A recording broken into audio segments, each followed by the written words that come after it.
History Secrets.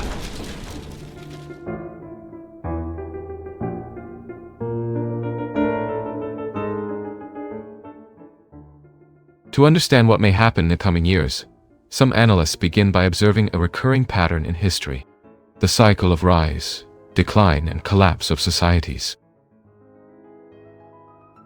These three stages appear repeatedly throughout human history. Empires emerge, grow rapidly, stabilize for a period, and eventually enter decline.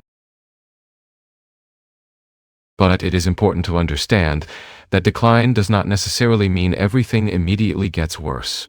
Decline often simply means that progress slows down, things stop improving, and begin to stagnate. Collapse, however, is different. Collapse occurs when a society rapidly loses its stability.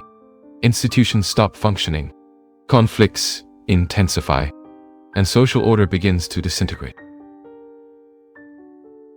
Each of these phases has specific characteristics. During the phase of rise, societies tend to be open. Openness means something simple: opportunity. Poor people can become wealthy. Talent is valued. Innovation is encouraged. Criticism is seen as useful. In rising societies, public debate is encouraged.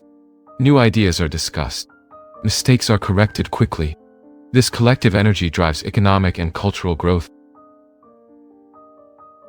Interestingly, this phenomenon does not necessarily depend on the political system. Different regimes can go through phases of openness when they are in a phase of rise. In the mid-20th century, for example, both the United States and China experienced periods of great social mobilization. Both sought to build strong and innovative societies. But as time passes, changes begin to occur. When societies enter the phase of decline, bureaucratic structures tend to grow. Bureaucracy emerges when institutions try to preserve stability. Officials begin to create increasingly detailed rules. Administrative processes become more complex. Organizations begin to focus more on maintaining the existing system than on innovating. At this stage, the priority is no longer progress. The priority becomes stability, keeping everything functioning exactly as it is. But when decline deepens, something else happens. Society may enter an authoritarian phase. At this stage, power no longer depends on consent and begins to depend on force. To illustrate this difference, imagine three ways of making a simple decision: choosing where to have lunch. In the phase of rise, everyone discusses, debates options, and decides together through consensus or voting. In the phase of decline, the process changes. The decision still appears voluntary, but someone manipulates information to influence the outcomes, perhaps by promising advantages that do not exist. In the phase of collapse, there is no longer negotiation. Someone simply imposes the decision, and those who disobey face punishment. This model can be summarized in three words: consent, deception, coercion. Another important aspect involves social relationships. During the phase of rise, people feel that they are part of a collective project. There is empathy. There is cooperation. There is trust. In the phase of decline, the focus changes. Now the priority is to maintain the status quo, to avoid changes that could threaten the system. In collapse, the dominant instinct becomes survival. Individuals and groups begin to act in self-defense, even if that means direct conflict with others. Another interesting detail involves the pace of these transformations. Rise tends to be fast. Decline tends to be slow, but collapse can occur suddenly. Many people believe that a society in decline will continue to exist indefinitely. But history shows something different. Collapses usually occur when multiple crises arise at the same time. Wow. Wars, economic crises, environmental disasters, pandemics. Individually, these crises can be managed, but when several occur simultaneously, the system can become overwhelmed. This phenomenon is often called a perfect storm. Societies usually prepare for specific problems. A plan to deal with war, another to deal with epidemics, another to deal with economic crises. But they are rarely prepared to face all of these problems at the same time. When that happens, institutions can fail rapidly. There is another important factor: the capacity for internal criticism. During the phase of rise, people who criticize the system are valued. They help correct errors. But in more advanced stages of decline, criticism may be seen as a threat. Those who point out problems begin to be treated as enemies. This creates a paradox. The more a system needs criticism to adapt, the less it tolerates that criticism. As a result, societies may lose the ability to prepare for future threats. Problems accumulate, and when crises arise, it is already too late to react. Based on this historical model, some analysts try to make predictions about the future, especially for the Western world. One of the most discussed predictions involves the weakening of democratic freedoms. As systems enter phases of decline, governments may adopt more authoritarian measures. Another prediction involves economic difficulties. When citizens lose confidence in the system, motivation to work and invest may decrease it. This reduces economic growth. Another possible phenomenon is the increase in migratory flows. Governments may resort to immigration to compensate for labor shortages. But rapid demographic changes can also generate social tensions, especially when local populations feel that their cultural identity is threatened. These tensions can evolve into internal conflicts, protests, political violence, deep ideological divisions. Finally, some analysts believe that governments may resort to external conflicts to deal with internal crises. Wars can serve as a way to mobilize the population, or redirect social tensions. This does not necessarily mean that these predictions will come true. They represent only hypotheses based on historical patterns. Analytical models are tools. They help interpret trends, but the future is never completely predictable.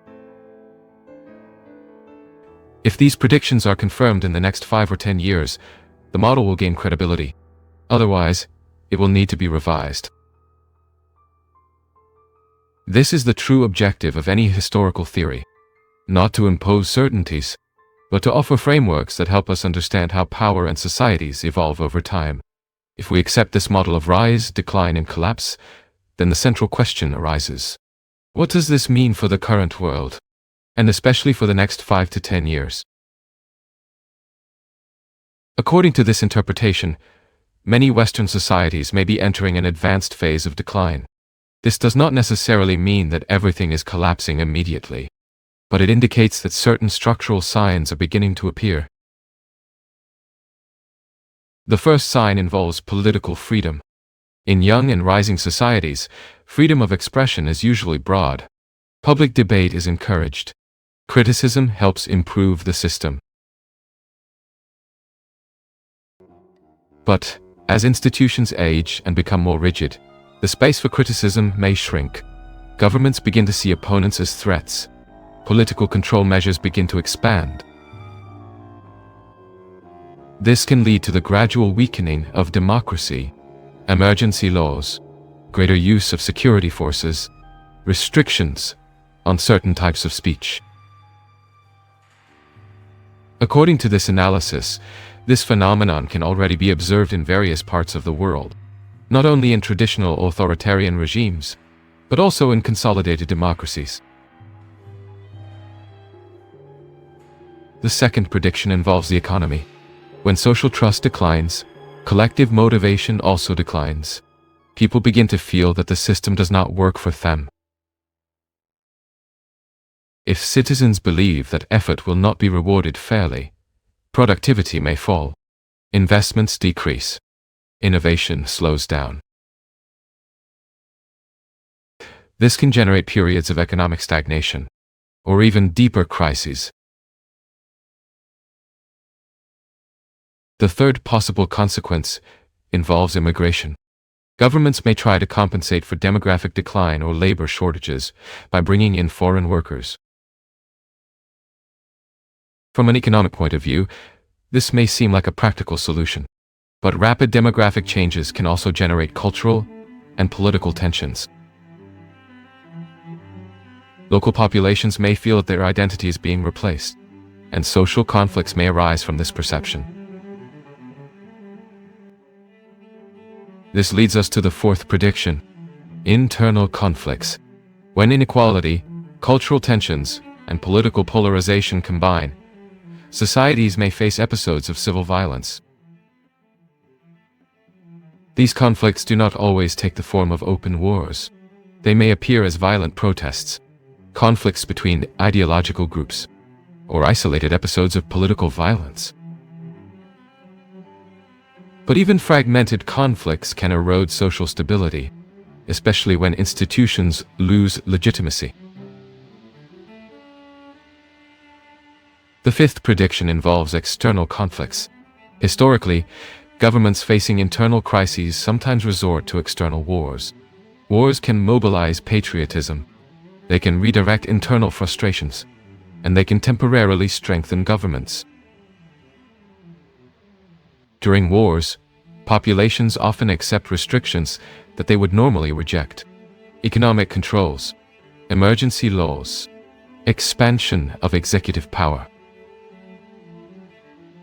For this reason, some analysts believe that international conflicts may become more frequent during periods of internal instability. It is important to remember that these predictions do not describe a fixed sequence. These phenomena may occur simultaneously, or in different orders. Political freedom may decline at the same time that economic crises arise. Immigration may increase while social tensions intensify. External conflicts may appear amid internal crises. This type of combination creates highly unstable environments in which political decisions become increasingly difficult. Even so, this model is not intended to be an inevitable prophecy. It is merely an analytical tool, a way of interpreting historical patterns. If the coming decades follow this pattern, the model will have demonstrated some usefulness. If events take a different path, it will need to be revised. That is the nature of any theory about history. It tries to identify patterns, but it must always remain open to revision. Because the future rarely follows exactly the script we expect. Unexpected technological changes can alter historical trajectories. New leadership can transform political systems. Crises can generate profound reforms. Human history is full of surprises. Empires once considered invincible have disappeared.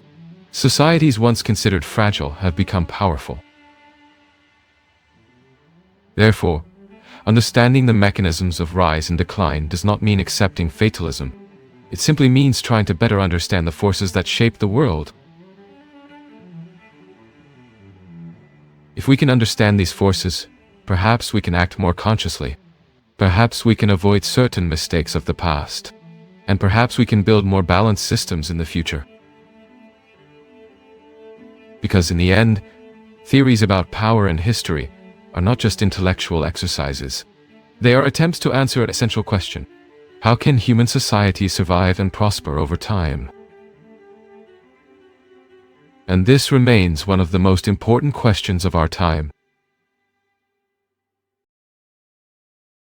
Each historical discovery reveals new clues, but also raises new questions. Because when it comes to the past, there is always something we still do not understand. Because some secrets of history are still waiting to be revealed.